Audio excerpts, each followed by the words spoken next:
আজ বানিয়েছিলাম একটু তেঁতুলের আচার। তেঁতুলের আচার বানানোর জন্য কড়াই বসিয়ে দিয়েছি গ্যাসে।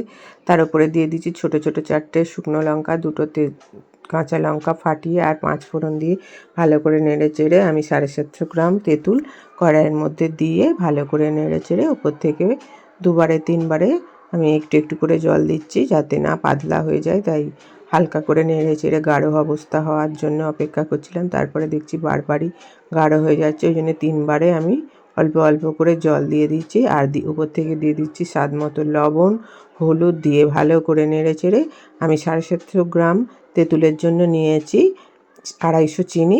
মেয়ে বললো একটু টক মিষ্টি খাবো, পুরো মিষ্টি করো না, তাই সেইভাবেই আমি 250 চিনি দিয়েছি। দিয়ে ভালো করে নেড়ে চেড়ে আমার চিনিটা গলে যাওয়ার পরেই আমি ওটাকে নামিয়ে নিয়েছি। গাঢ় হয়ে গেছে, সুন্দর দেখতেও হয়ে গেছে, খেতেও সত্যি খুব সুন্দর হয়েছিল, টক টক ঝাল ঝাল মিষ্টি মিষ্টি। আর ওপর থেকে দিয়ে দিয়েছিলাম আমি একটু ভাজা মশলা।